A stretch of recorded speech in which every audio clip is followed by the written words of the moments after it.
నాకు అతని మీద చాలా కోపంగా ఉంది. I'm so angry on him. ఆ స్వీట్లలో నాకు ఒక స్వీట్ అంటే నాకు బాగా ఇష్టం. I like one of the sweet. నేను డబ్బు రూపంలో ఫీజు చెల్లించాను. I paid the fees by cash. ఇవన్నీ కరెక్టేనా? ఇవన్నీ సరైన వాక్యాలేనా? No, absolutely not. అయితే వీటికి సరైన వాక్యాలు తెలియాలనుకున్నట్లయితే, వీటిలో ఉన్న రాంగ్స్ ఏంటో మీకు ఎగ్జాక్ట్గా తెలుసుకునే ఉద్దేశం ఉన్నట్లయితే ఈ వీడియో పూర్తిగా చూడండి. గ్రామర్ అవసరం లేకుండా ఇంగ్లీష్ నేర్చుకోవాలనుకున్నట్లయితే లెర్న్ ఇంగ్లీష్ వెంకట అనే ఛానల్ని సబ్స్క్రైబ్ చేసి అందులో ఫ్రీ ఇంగ్లీష్ స్పీకింగ్ కోర్సును వాచ్ చేస్తూ ఉండండి. So without wasting time, let's get into the video. Friends, మనం ఇప్పుడు బై అనే ప్రిపోజిషన్ ఇంగ్లీష్లో ఎన్ని రకాలుగా యూజ్ చేస్తారనే విషయాన్ని తెలుసుకునే ప్రయత్నం చేద్దాం. ఫస్ట్ వన్ ఈస్ పక్కన. ఈ శాట్ బై మీ, అతను నా పక్కన కూర్చున్నాడు.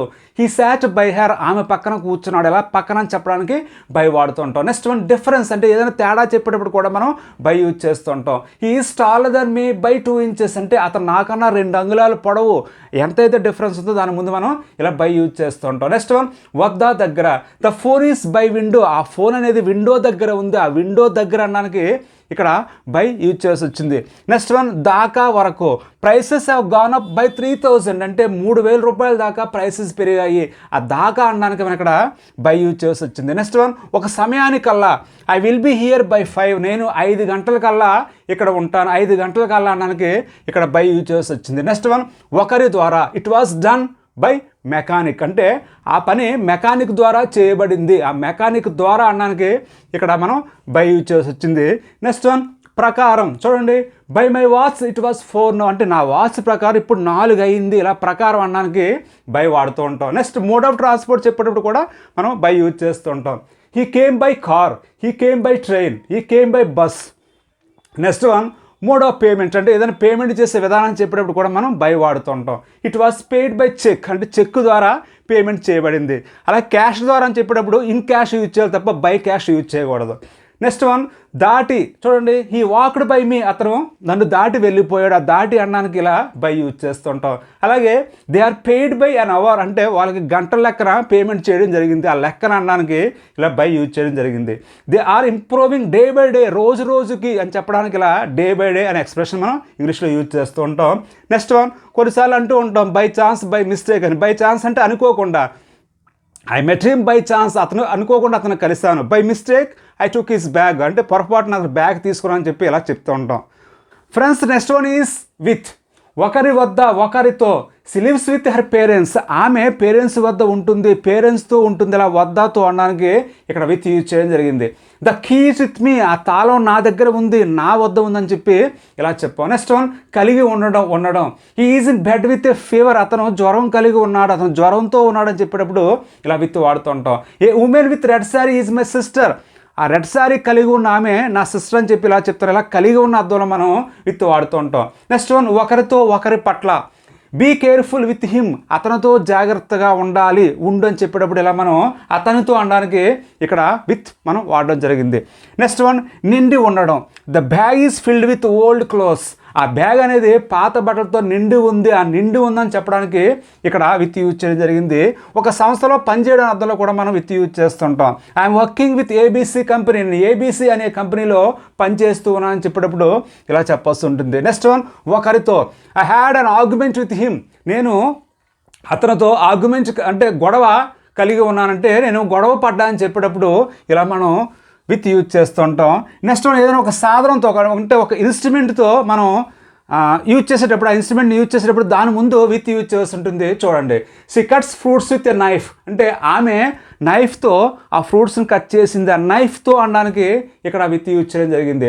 Is writing with a pen, అతను పెన్నుతో రాస్తున్నాడు, పెన్నుతో అనడానికి ఇక్కడ విత్ యూజ్ చేయడం జరిగింది. అలాగే ఏదైనా ఆసరా ఆభ్యం కలిగించేటప్పుడు కూడా మనం అటువంటి సందర్భాల్లో విత్ యూజ్ చేస్తూ ఉంటాం. I am with you don't worry, నేను నీతో ఉంటాను, నువ్వేం భయపడకని చెప్పి ఇలా చెప్తూ ఉంటాం.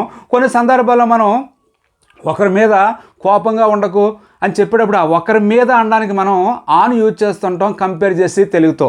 కానీ అక్కడ ఆన్ యూజ్ చేయకూడదు, విత్ యూజ్ చేసి ఉంటుంది యాంగ్రీ అనే యాడ్జెక్టివ్తో. చూడండి, don't be angry with her, ఆమె పట్ల నువ్వు కోపంగా ఉండకు, ఆమెతో కోపంగా ఉండకు, ఆమె పైన కోపంగా ఉండకు అని చెప్పేటప్పుడు ఇక్కడ యాంగ్రీ తర్వాత విత్ యూజ్ చేసి ఉంటుంది.